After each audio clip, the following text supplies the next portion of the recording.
Before we end, we would like to ask the Good Secretary for your parting words to all of us. Thank you Ako po yung nagpapasalamat sa minamahal natin si Pastor Apollo Kibuloy, ang Kingdom Nation, Nori, Mr. Ledesma, sa pagkakataon na naman na makipagtalakayan sa malalalim na issue, magbigay ng mga technical na sagot na sa mga matitinding issue na hinaharap po ng ating bayan.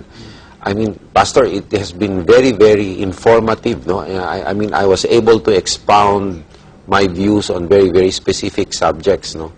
And thank you for also extending the time limit because these issues cannot be answered in 30 seconds. Yes. Because what the people should realize is that governance is a combination of many things. As just human life is a combination of many things.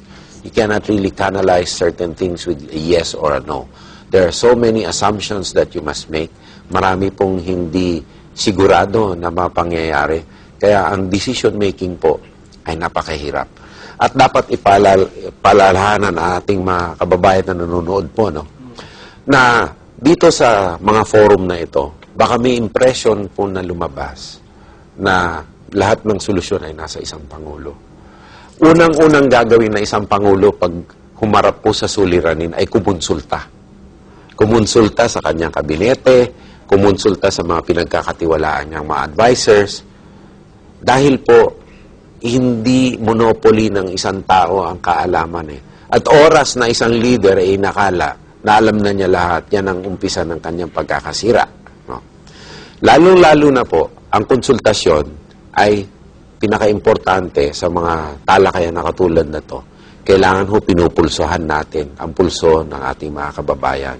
Oras na mawala ang rapor at pagpupulso ng pinuno ng isang bansa sa kanyang mga kababayan, umpisa na rin po ng pagkakasira.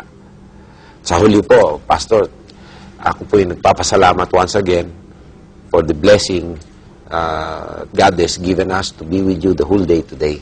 It has certainly once again reaffirmed our faith in God and reaffirmed our faith that the Philippines is a special place. It's a God-given place. And we owe it to our country to make this place a place where people would want to be. People would want to stay. We are so blessed. We're so blessed with everything. And even talking about the Mindanao problem, Pastor and I were talking earlier that we really never even experienced the violence that other countries did. And God has spared us from that. Indonesia alone, 1 million people died in the early 60s. In India, in Sri Lanka, you know, God has blessed us that He has spared us from a lot of pain. And probably it is also our faith that you know, allows us to be continued to be blessed by God. However, there's much that can be done, like the parable of the three brothers who were given a sum of money. One just kept it under the bed, one just squandered it, one invested it. We have to invest God's blessing that has been given us. If not, we will put that to waste. That can be done with the combination also of our competence, our wisdom, and our heart, and the spiritual guidance that our spiritual leaders give us.